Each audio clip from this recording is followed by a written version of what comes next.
Yes, good evening everyone. ये post examination छोटा सा एक मैसेज रिकॉर्ड कर रहा हूँ मैं आप लोगों के लिए। किसी बच्चे ने अभी मुझे कमेंट किया था। वैसे दो चार बच्चों को मैं कमेंट अवॉइड कर रहा था कि इस टॉपिक पे अभी क्या बात करें, बट बहुत बच्चों ने ऐसा भी लिखा कि सर सारा पेपर अच्छा गया बट किसी एक पेपर में मेरा खराब हो गया। इस वजह से बहुत टेंशन हो रहा है। एग्जाम खत्म हो गया तो एक रिलैक्स महसूस भी हो रहा है, उसके लिए अच्छा भी लग रहा है जो पेपर अच्छे गए, पर किसी एक पेपर में खराब होने की वजह से बहुत टेंशन भी हो रहा है। हमें क्या करना चाहिए? ठीक। अब जो अंत का कमेंट था उस बच्चे को मैंने रिप्लाई में मैसेज था, बोला कि अभी तो फिलहाल तुम रिलैक्स करो, रिलैक्स करना चाहिए, 2-3 दिन बाद डिस्कस करेंगे कि आपको क्या करना चाहिए। मैं आप सब बच्चे के लिए ये बोलना चाहता हूँ कि एग्जाम ओवर हो गया।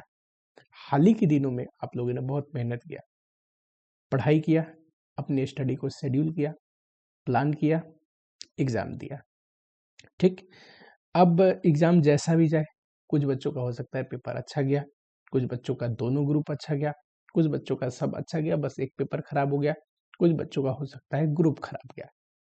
ठीक। स्टूडेंट टू स्टूडेंट अलग अलग सिचुएशन हो सकती है, लेकिन अब एग्जाम ओवर हो गया ना, तो ज्यादा मत सोचो इस टॉपिक में। सबसे पहले अपने आप को एक छोटा सा ब्रेक दो। कई बार किसी चीज में ज्यादा इन्वॉल्व होने की वजह से ना हम पूरा एडजस्ट हो जाते हैं और एक ब्रेक की जरूरत होती है। ठीक। अभी आप इंजॉय करो, अपने फैमिली के साथ टाइम बिताओ, दोस्तों के साथ टाइम बिताओ, जो करने की इच्छा थी और एग्जाम ड्यूरेशन में नहीं कर पा रहे थे वो करो, मूवी देखना हो मूवी देखो, चिल करो। पेपर कैसा भी गया डोंट वरी, रिलैक्स करो। आपको लग रहा है ना 1-2 दिन बहुत टेंशन लेने से या बहुत पढ़ने से या बहुत सोचने से कुछ होता है? कुछ नहीं होता। हमारी रिजल्ट, हमारी लाइफ, डेली की रूटीन जो होती है ना, हमारी शेड्यूल होती है कि रोज दिनचर्या में हम क्या करते हैं, ये डिसाइड करता है। तो आपका पेपर कैसा गया या आगे कैसा जाएगा, ये 1-2 दिन की एफर्ट की वजह से नहीं है, ये कंटिन्यूअस एफर्ट की वजह से है। कंटिन्यूअस जो आप अपनी दिनचर्या में कर रहे हैं, डेली रूटीन में कर रहे हैं, इस वजह से। तो 1-2 दिन नहीं भी पढ़ोगे कुछ नहीं होने वाला है। रिलैक्स करो थोड़ा। एक हफ्ते की ब्रेक लेने के बाद आपको ये देखना चाहिए कि अगर पेपर खराब गया तो किन कारणों से खराब गया। क्लासेज अच्छे से नहीं हुई थी, नोट्स अच्छे से नहीं प्रैक्टिस हुए थे, रिवीजन नहीं हुआ, कंसेप्ट क्लियर नहीं था। अगर आप ध्यान से देखोगे ना कहीं आपको एक दिक्कत समझ में जरूर आएगी, जिस भी सब्जेक्ट में पेपर खराब गया हो।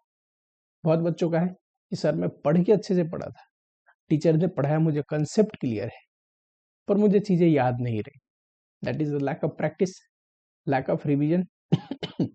बहुत बच्चों के साथ ऐसा होता है कि सर पढ़ाया भी टीचर ने, मुझे कंसेप्ट भी याद था, पर कंसेप्ट से रिलेटेड जो रेलेवेंट क्वेश्चन है और क्वेश्चन की डेप्थ है, क्वेश्चन की वेराइटी है, ये मुझसे नहीं बन पाता है।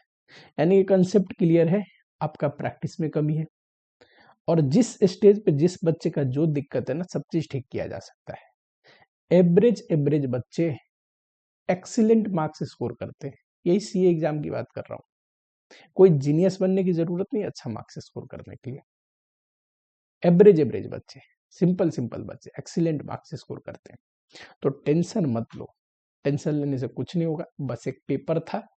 ठीक। ये पेपर साल में अब 3 बार आता है, पहले साल में 2 बार आता था। इतना टेंशन क्यों ले रहे हो? जो साल में 3 बार हो रहा है तो टेंशन मत लो। हाँ, जो कमी हुई उसको रिपीट नहीं करना है। एक बार जो गलती हो गई उसको दोबारा नहीं करना है। ठीक। कोई पेपर खराब गया, इतनी मेहनत करनी है आपको तो उस पेपर को दोबारा खराब नहीं होना चाहिए। बच्चों कई बार ऐसा भी होता है कि आपके एक्सपेक्टेशन अनुसार पेपर खराब गया बट स्टिल मार्क्स अच्छे आ जाते हैं। ठीक। चेक करने वाला तो कोई और इंसान है, हो सकता है आपने खराब किया पेपर बट स्टिल आपका उसमें 40+ आ रहे हैं और सारा इंक्लूड करके ग्रुप निकल जाए।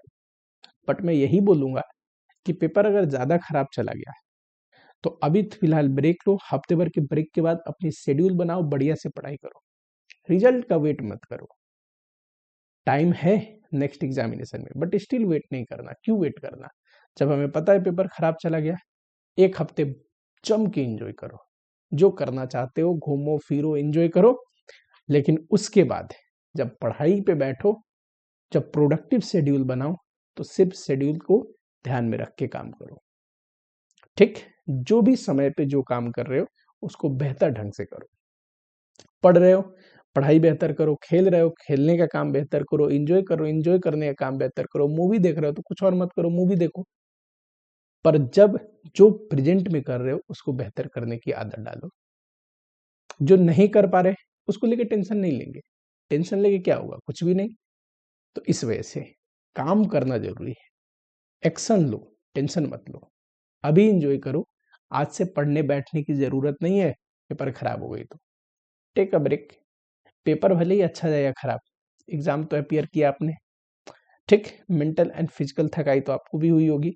तो इस स्ट्रेस को दूर करो, रिलैक्स करो, ठीक, खुशी से रहना जरूरी है। हैप्पी माइंड, मोटिवेटेड माइंड बहुत जरूरी है किसी भी चीज को अच्छे से देखने के लिए। पेपर हो, एग्जाम हो या सिलेबस हो, हमारी एटीट्यूड ऐसी होनी चाहिए कि yes I can clear this examination. और हाँ, ये सोचने के लिए कि मैं ये एग्जाम क्लियर कर दूंगा, ये एटीट्यूड रखने के लिए ये पेपर मेरे लिए बड़ी बात नहीं है। पॉजिटिव रहना जरूरी है, खुश रहना जरूरी है। तो उसके लिए क्या जरूरी है कि ज्यादा मत सोचो, जो हुआ सो हुआ, पीछे जो हुआ सो हुआ। पूरी एज बची है तुम्हारी, पूरी टाइम बचा है, ठीक। 3 महीने के प्रिपरेशन में क्या सर ग्रुप निकल जाते हैं, दोनों ग्रुप 100%। अगर आपने क्लासेज कर रखे हैं, 2, ढाई, 3 महीने की रिवीजन बहुत मोर देन इनफ होता है। अप्रोच सही होनी चाहिए बस। तो रिलैक्स, टाइम तो है ही, पेपर खराब भी गया, मई अटेम्प्ट है, क्यों परेशान हो रहे, कुछ नहीं होता एक अटेम्प्ट लगने से, मैं बता रहा हूं ना। इसलिए टेंशन नहीं लेना है। बच्चे ने लिखा है कि दिमाग खराब हो जा रहा है। अरे दिमाग खराब मत करो, रिलैक्स करो, टाइम बिताओ अपने साथ, अपने फैमिली के साथ एंजॉय करो, ठीक। ऐसा लाइफ में बहुत बार आएगा कि आपकी उम्मीद से परे रिजल्ट आएगी। सिर्फ एग्जाम की नहीं बात कर रहा हूँ, पूरी ओवरऑल लाइफ की बात कर रहा हूँ, करियर की बात कर रहा हूँ। हम जो सोचते हैं एज इट इज वो चीज होती है क्या, नहीं होती। कई बार इट्स अ डेस्टिनी, कई बार हमारी मेहनत। हो सकता है कोई बच्चा ठीक ही पढ़ रहा था, घर में कोई प्रॉब्लम आ गई, पढ़ ही नहीं पाया, उस बच्चे में दिक्कत नहीं है, उसकी सिचुएशन ऐसी हो गई। हो सकता है कोई बच्चा पढ़ा नहीं, इस वजह से अच्छा नहीं गया, कारण कुछ भी हो, एंड रिजल्ट क्या है कि पेपर खराब हो गया, है ना। कारण चाहे कोई हो, जो भी चीज है उस पर काम किया जा सकता है। अगली बार पेपर को बेहतर तरीके से अटेम्प्ट किया जा सकता है।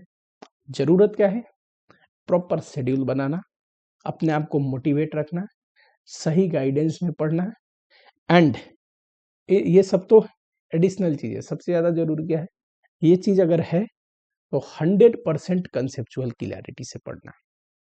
डिफिकल्ट पेपर तभी टैकल होंगे, जो मई वाले बच्चे हैं ना जो देने वाले हैं, उनके लिए भी एक मैसेज दे रहा हूँ, डिफिकल्ट पेपर तभी टैकल होंगे जब आपको कंसेप्ट 100% आता हो, ठीक। तो टेंशन मत लो, रिलैक्स करो।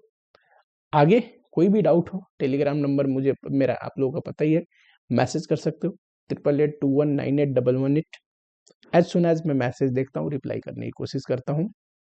जितने भी बच्चे एग्जाम से पहले जिन्होंने मैसेज किया किसी कंसेप्ट को लेके, क्वेश्चन को लेके, एक भी ऐसा मैसेज नहीं होगा, एक भी ऐसी क्वेरी नहीं होगी जो अनसोल्व्ड रहा हो और मैंने रिप्लाई ना किया हो।